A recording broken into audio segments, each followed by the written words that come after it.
bersamamu dan bersama rohmu. Inilah Injil suci menurut Matius. Dimuliakanlah Tuhan.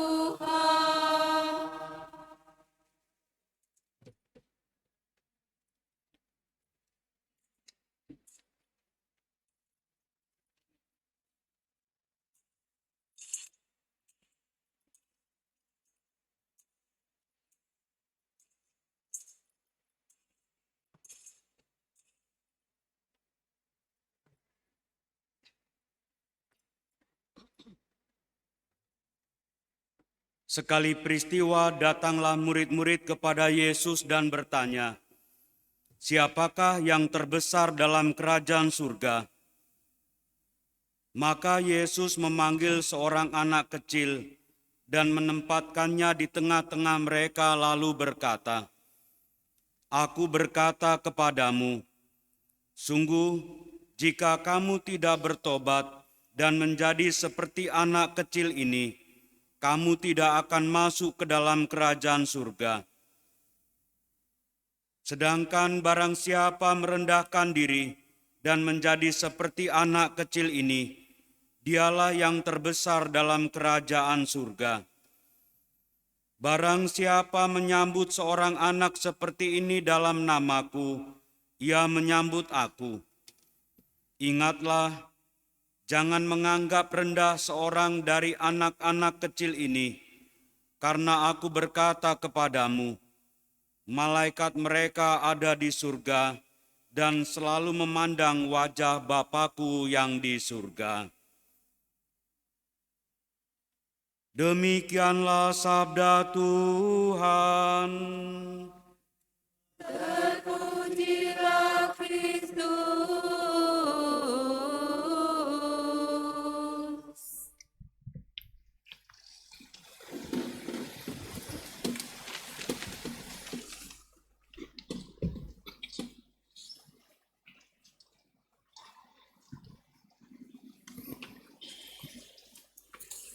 Bapak, Ibu, dan saudaraku yang terkasih,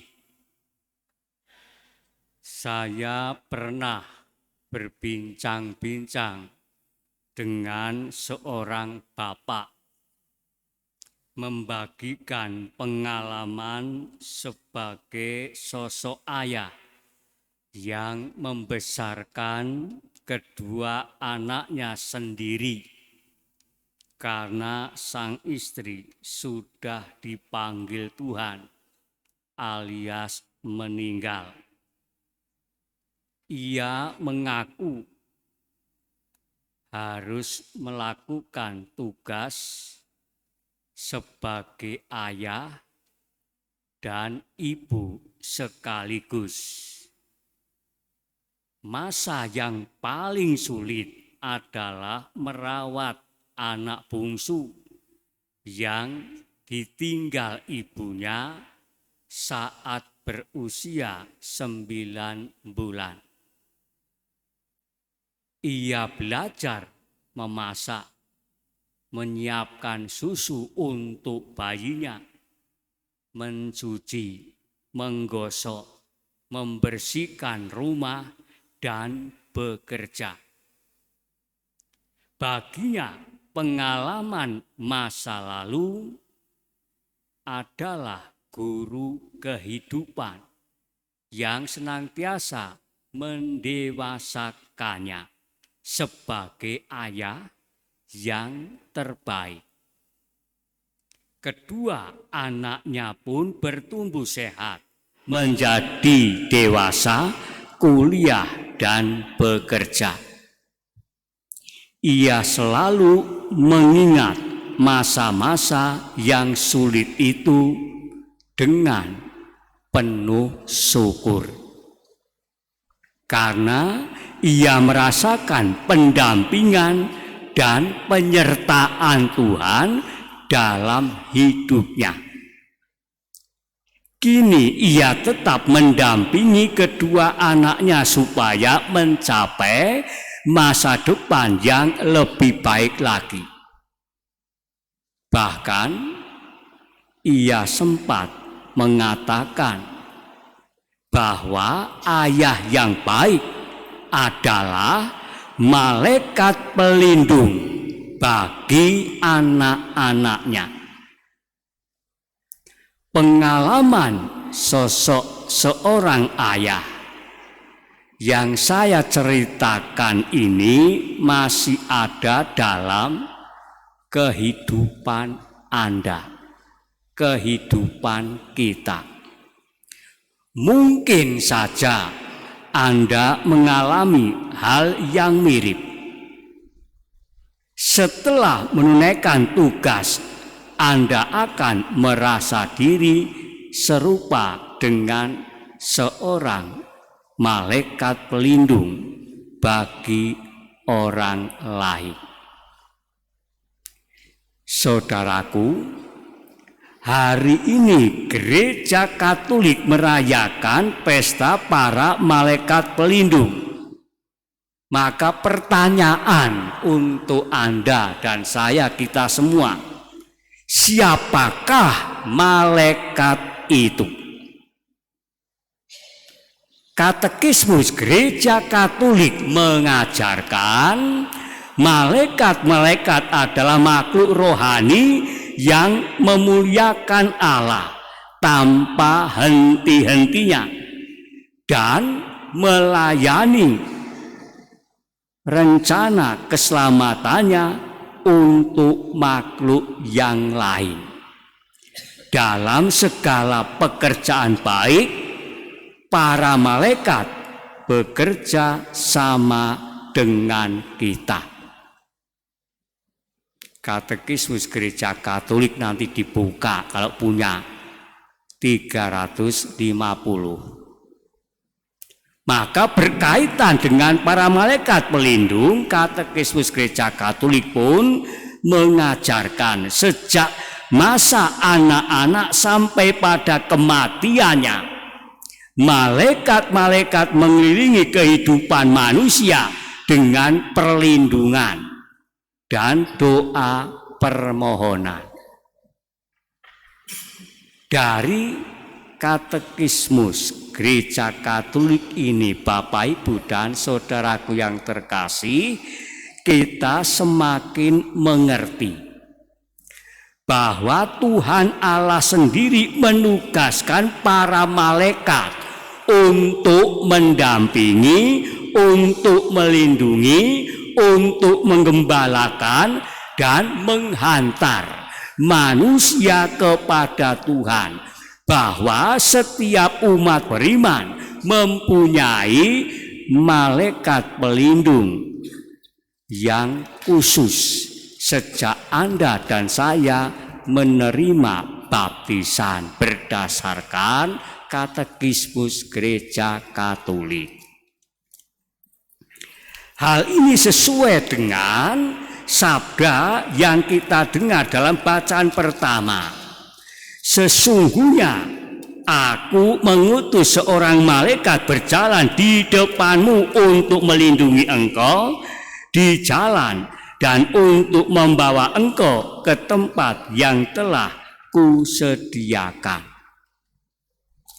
Artinya, sebagai orang beriman, kita tidak hanya sekedar berjalan bersama malaikat Tuhan, tetapi juga bersama Tuhan sendiri yang sudah mengutus malaikatnya kepada kita yang percaya. Dengan kata lain, hidup ini, Bapak, Ibu, dan saudaraku, adalah perjalanan. Di dalam perjalanan sering terjadi aneka perubahan, tantangan dan hambatan, serta masalah yang dapat mengganggu perjalanan hidup Anda dan saya masing-masing. Allah mengutus malaikatnya berjalan di depan kita, mendahului perjalanan kita, dan kita diharapkan setia mengikutinya hingga ke tempat tujuan setelah meninggal dunia nanti. Malaikat Allah tersebut antara lain secara konkret dapat berupa aneka macam petunjuk atau tata tertib yang ada di dalam perjalanan. Lihatlah, kalau kita mau jalan, ada tata tertibnya, ada aneka petunjuk. Maka jika kita mendambakan selamat sampai di tujuan, marilah kita taati dan ikuti sepenuh hati aneka petunjuk dan tata tertib tersebut supaya selamat. Malaikat Allah juga menjadi nyata dalam diri saudara-saudari kita yang baik atau berkehendak baik yang dapat kita temui atau jumpai dimanapun dan kapanpun. Maka ketika Anda dan saya,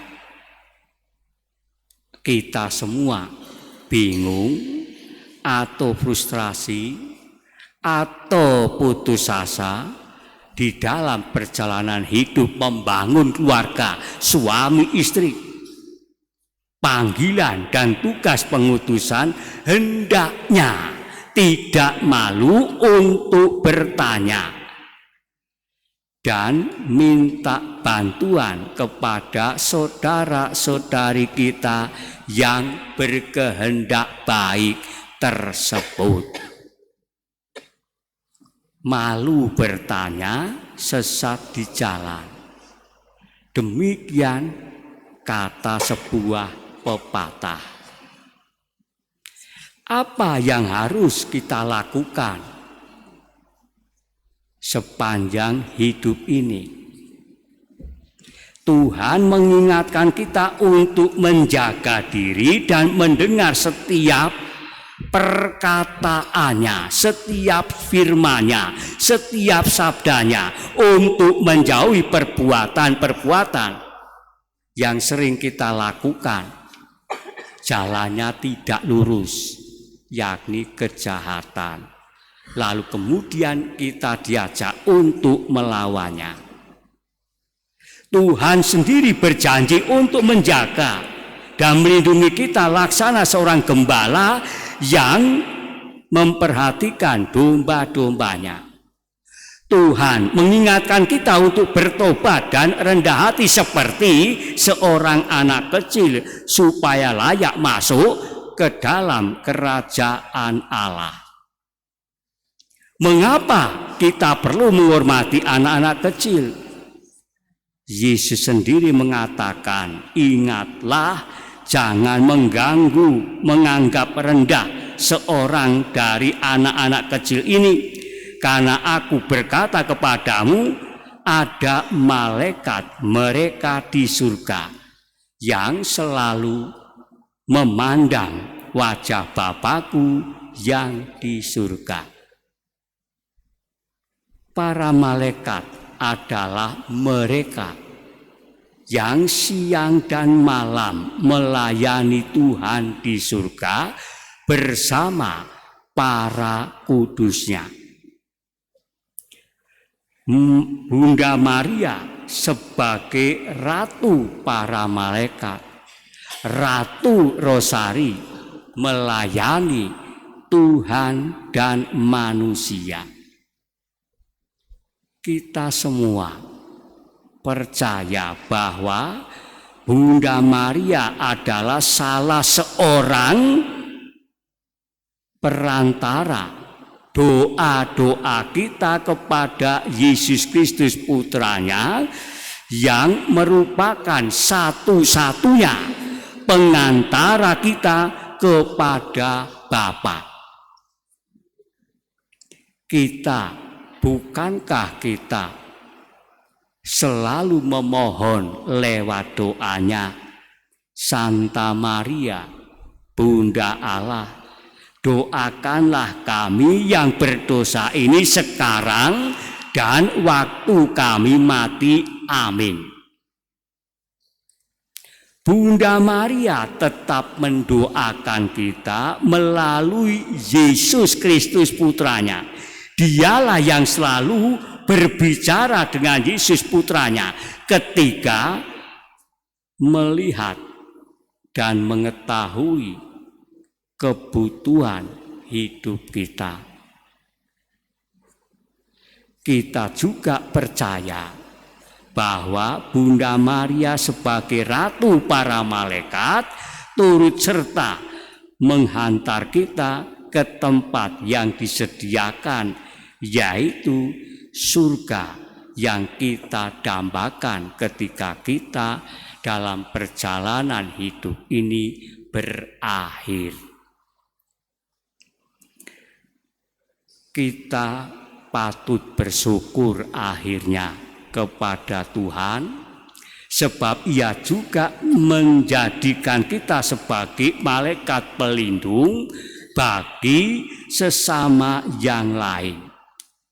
Maka selagi hidup Anda dan saya dapat memiliki peran yang baik bagi sesama kita, yakni untuk mendampingi, untuk melindungi, menggembalakan dan menghantar manusia kepada Tuhan sendiri. Tuhan telah melakukannya bagi kita melalui malaikat pelindungnya. Kita pun melakukan hal yang sama bagi semua orang. Itu tanda cinta kasih dan kebaikan bagi sesama.